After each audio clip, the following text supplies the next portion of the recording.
700만이에요? 이거 빼박이야. 일본도 사인했어. 잠깐 이거 외워야 되네 그러면. 오시마. 노부스키가 아니라 스케라고. 뭐냐면 스키는 러시아하고. 정영진 체육에 걱정 말아요. 피해자 위안부에 관한 문제입니다. 위안부. 그 문제는 아주 중요합니다. 또 하나는 강제징용이라고 흔히 부르는데 강제 동원입니다. 강제 동원. 강제 동원해 간 그분들에 대해서 금전적으로 배상해 주는 일입니다. 강제 동원과 징용은 차이가 어떤? 징용은 일본에서 쓴 말이죠. 그러니까 왜? 그러니까 우리는 동원당한 거죠. 누가 주체냐? 그러니까 이런 거 우리가 원해서 갔나요?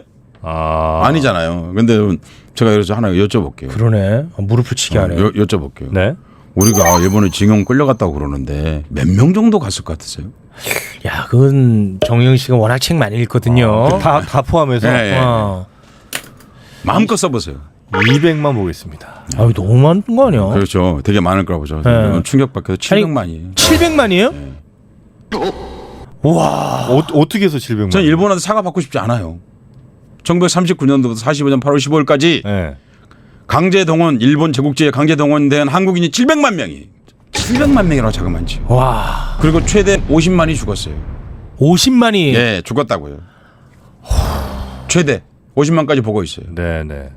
그러니까 일본이 여기서 뭘 했냐 안 했냐 다 떠나서 이것만 가지고도 절대로 한국한테 이렇게 하면 안 돼요. 일본 발전 누가 시켰다는 거예요? 우리 강제동원. 네, 한국인들이 가서 일하면서 만약 700만이면 진짜 그렇겠네. 그럼요. 70만이 아니에요. 700만이에요. 요거는 일본도 인정하는 겁니까? 일본 인정을 안 하죠.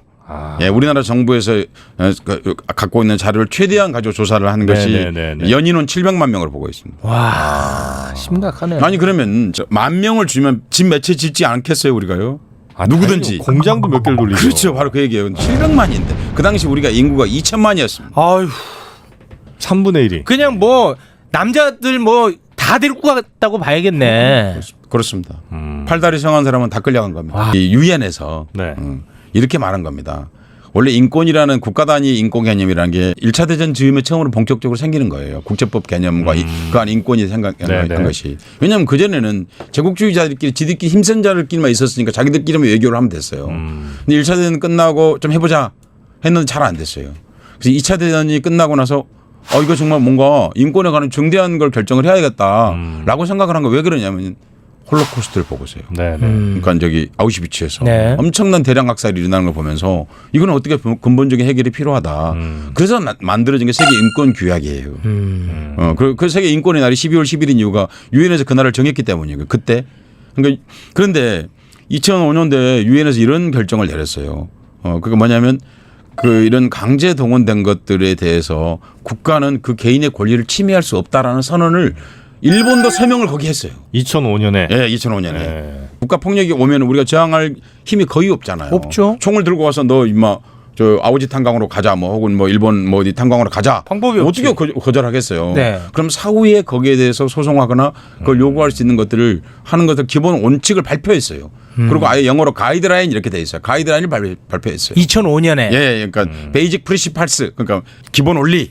그리고 하나는 이제 그 가이드라인, 가이드라인 이렇게 돼 있어요. 거기 나와 있어요. 국가는 그 개인의 소송권이나 재판권에 대해서 침해할 수 없다.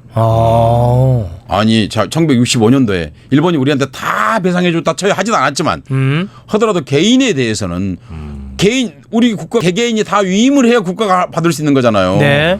위임한 적이 없어 우리는. 내가 강제동원에 끌려갔다 왔는데 제가 당시 국가에다 그걸 유임을 해야 그것이 그 권한이 소멸하는 거잖아요. 근데 65년에 설령 유임이 됐다 하더라도 2005년에 유엔에서 다시 결의를 했어요. 거긴 독일도 서명하고 이탈리아도 서명하고 일본도 서명했어요. 왜 제가 세 나라를 얘기하겠어요. 2차 대전 이렇게 나라니까 제가 얘기하는 거잖아요. 그 나라도 다 서명을 했어요.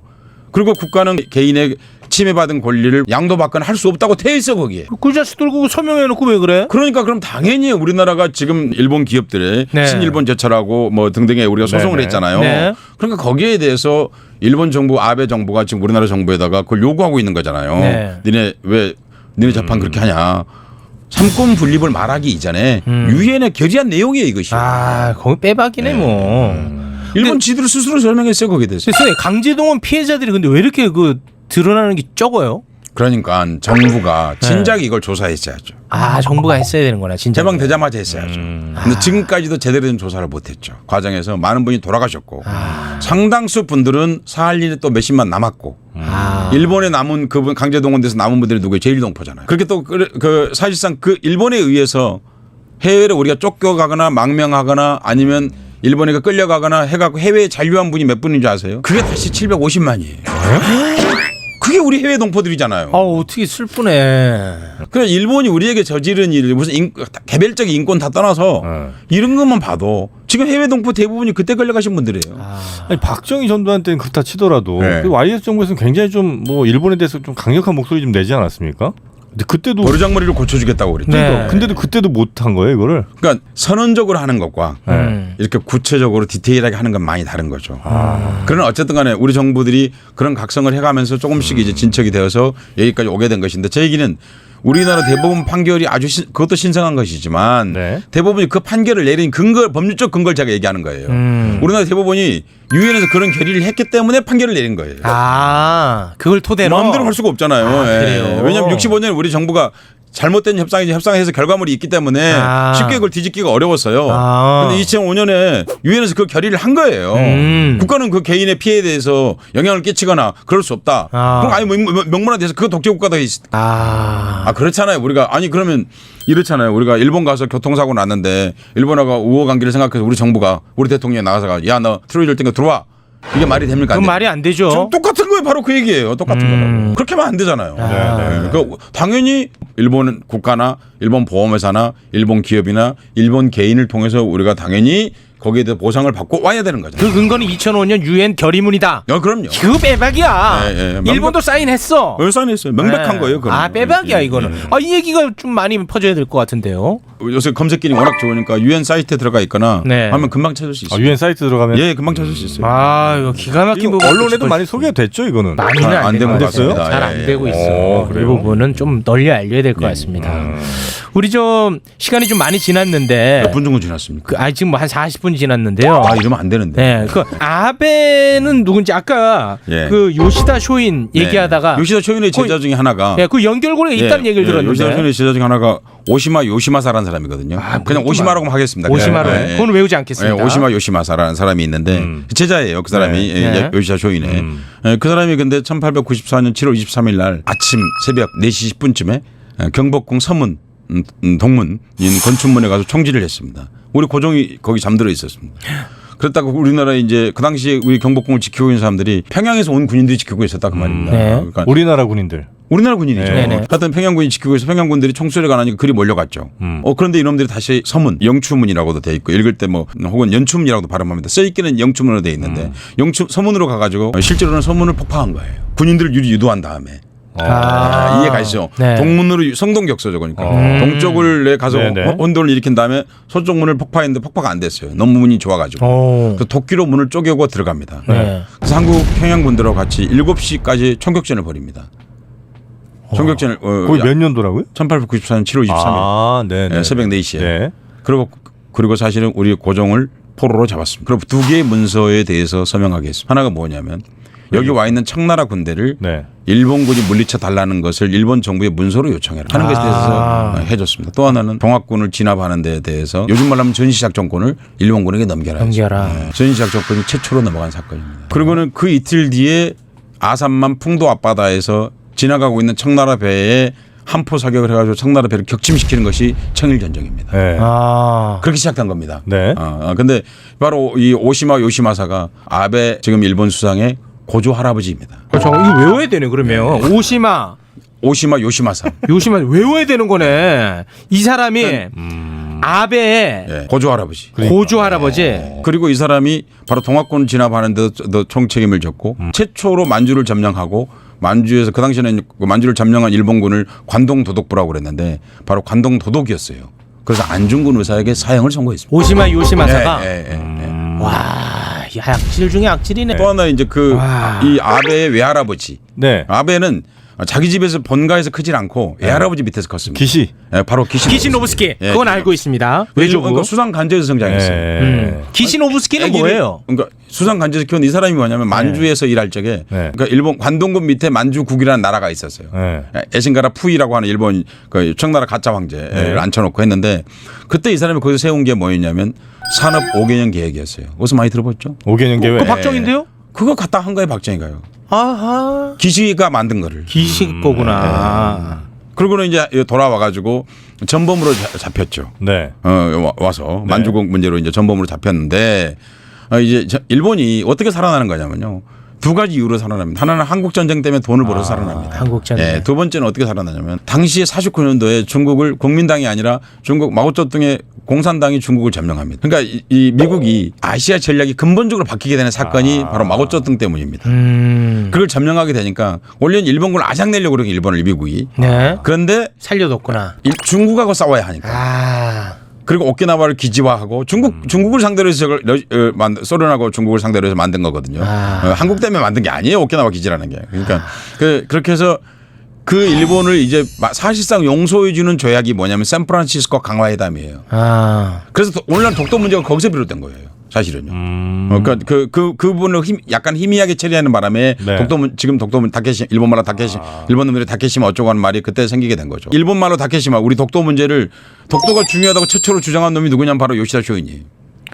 요시다 쇼인. 거기를 장악해야 된다 그랬어요.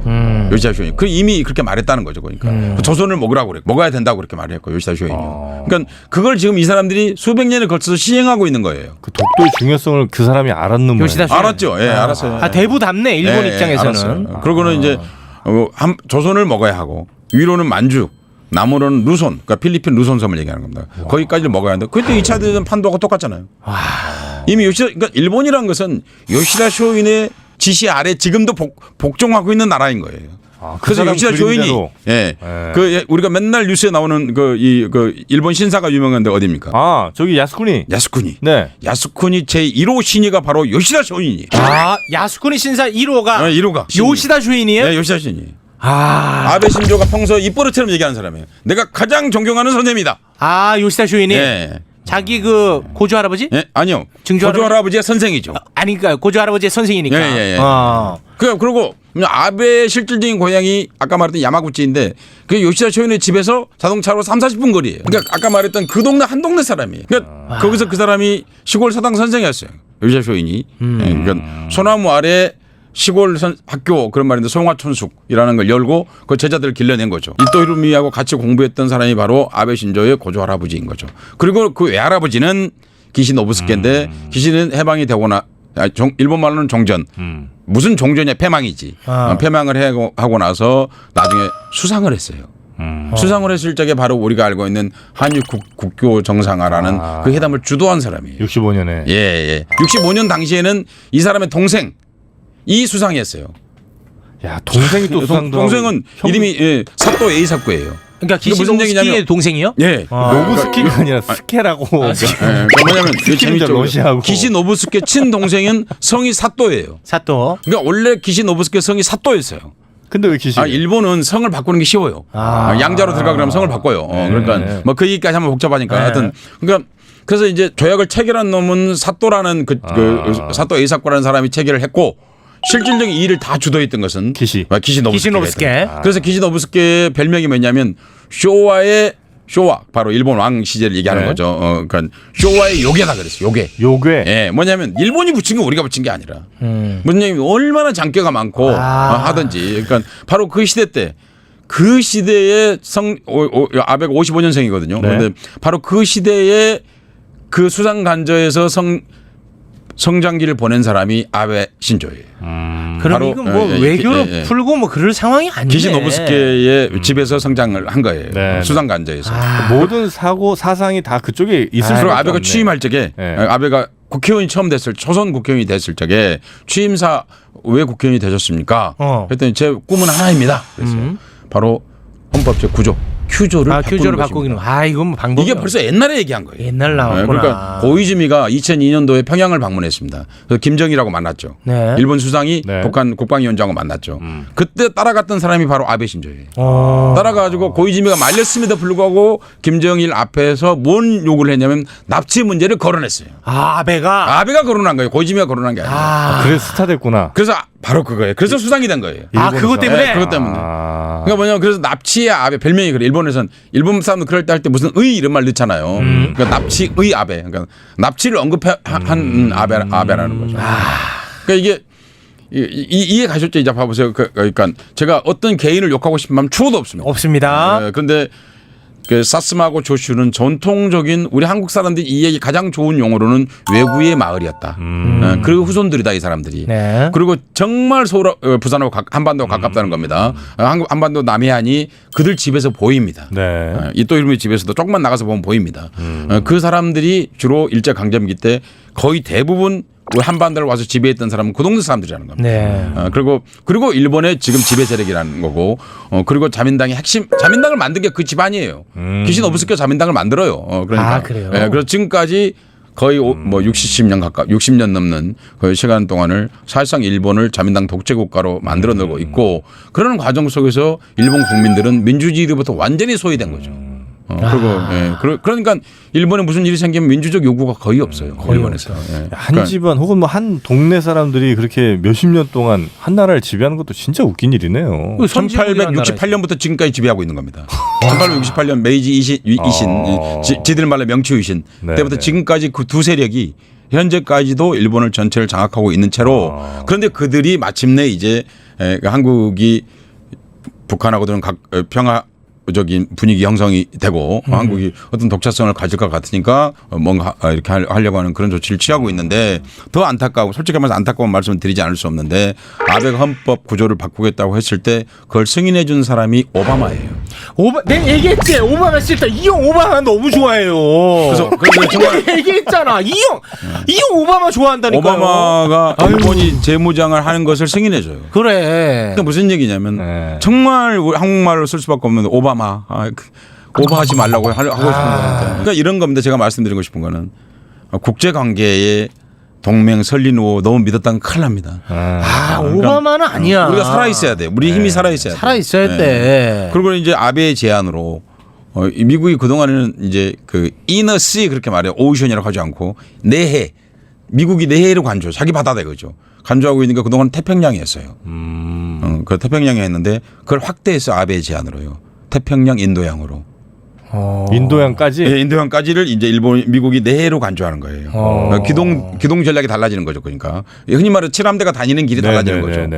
그러면 거대한 중국 포위 전략 같은 것을 이제 구사하고 있고, 그러니까 미국이 이제 오키나와를 가지고 있지 않습니까? 오키나와는 사실상 미국 식민지거든요. 그러니까 1972년도에 법적으로 일본에 돌려줍니다. 법적으로요? 그냥 미국 거였죠. 미군이 통치를 해요? 그럼요. 72년도까지? 그럼요. 거의 대부분 사람들이 모르고 있을 뿐이죠. 그러니까 미국이 통치하고 있어요. 미국 군이 통치했죠. 미국 군이. 그러니까 했다 72년도 돌려줬지만 여전히도 미국 거죠. 사실상. 왜냐하면 마을은 오키나와에 가면 마을은 미군 부대 사이에 있는 게 마을이에요. 마을 사이에 미군 부대가 있는 게 아니고. 이해 가시죠? 무슨 얘기죠? 그건 서로 다른 거잖아요. 네, 그렇죠. 그러니까 그런데 이제 점점 선이 더 확장되는 거죠. 그래서 일본에 며칠 전에 발표한 일본의 방위백서에 인도네시아가 먼저 들어가 있고 한국이 나중에 들어가 있다 한국이 막 펄펄 뛰었거든요. 얘들이 우리를 이렇게 생각하는구나 하고 생각하고 있는데 그 말도 맞지만 다른 한편은 그 미국이 하고 일본이 현재 해양 전략을 태평양 인도양으로 확장하는 과정 속에서 횡으로 그 인도네시아를 통과해야 됩니다. 그러니까 그런 형태로 인도네시아 건너면 인도양이잖아요. 거기가. 그러니까 참 쉽지 않은 일이다. 현재 우리가 처하고 있는 상황이 그냥 뭐 아베 욕하고 이렇게만 될 일이 아니라 그렇지. 훨씬 더 창조적인 생각을 해야 되겠다. 그런다고 불매운동이 잘못됐다는 말은 추호도 아닙니다. 왜냐하면 불매운동을 저는 이렇게 생각합니다. 그 단식과 더불어서 단식 밥 안 먹는 거 더불어서 이 자기 절제를 통해서 타인에게 메시지를 전달하는 가장 거룩하고 윤리적인 방식이다. 이렇게 생각합니다. 그러니까 불매운동 한국인이 절제한다는 거지 않습니까? 절제하고 뭔가 소비하지 않겠다고 말하는 거지 않습니까?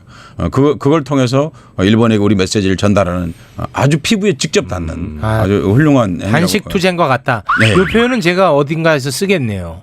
네, 쓰십시오. 네네. 아니, 제가 딱 느낌이 오네요. 근데 일본에게 꼭 해주고 싶은 얘기가 있습니다. 네네. 1945년도 8월 15일 날 우리는 뉴스에 나올 때 일본인들이 뭐 일본 왕이 항복했다고 그러니까 뭐 할복 자살했니 어쩌니 그게 대부분 조작입니다. 조작이라고? 그 영상 자체가 조작이라고. 일본인들이 뭐 할복을 자살해서 많이 죽었다 이런 얘기 들었지 않습니까? 일본이 항복하자. 극히 미미한 것이었고 그것은요. 대부분의 일본인들은 얼굴에 나오는 웃음을 참지 못해서 숨어서 웃었습니다. 왜 웃어요? 기쁘니까. 왜요? 전쟁을 오래 하면 좋으세요? 그리고 우리 아들이 돌아오잖아요. 전쟁이 끝났다는 것에 오히려 기뻐하는 사람이 훨씬 많았어요? 99% 일본인은 좋아했죠. 그래도 패망인데? 패망이 됐다고 그래서 네. 내가 죽는 게 안 패망하고 내가 죽는 게 좋습니까? 패망하고 내가 사는 게 좋습니까? 그러니까 우리가 알고 있는 거 달라요. 일본인들 남겨놓은 일기를 통해서 다 알 수 있어요. 그날 나가서 웃지는 못했지만 집에 와서 술을 마시고 너무 혼자서 많이 웃었다. 너무 만면에 번진 웃음을 참을 수 없었다. 드디어 내 아들이 돌아온다. 아니 여러분 아들이 돌아오는 전쟁터에서 죽지 않고 아들이 돌아오는 일보다 중요한 일이 어디 있습니까? 그렇게 나라가 망하는 것보다요. 뭐 내 그렇긴 아들이 하네요. 네. 아니 근데 더구나 이게 나라가 망하는 것이 아니잖아요 일본이요. 나쁜 전쟁을 일으켜서 자기들이 당한 거지. 그렇지. 자기들이 무슨 선의의 전쟁을 했습니까? 그러네. 일본인들 다 알고 있었어요. 왜 다 알게 됐냐면 몇 가지 이유로 다 알게 됐는데 그렇지만 일본 열도에 폭탄이 떨어지는 걸 통해서 다 거짓말이란 거 국민이 다 알게 됐어요. 우리가 이기는 게 아니다. 다 속였거든 그동안. 네네. 뭐 일본 뭐 미군을 때려 부셨니 뭐 어쩌니 맨날 속였는데 아니 정작 일본 혼슈 그러니까 일본 말로 이제 본토 거기에 폭탄이 떨어지고 있는데 지금 이기면 그러지 않을 거 아니에요.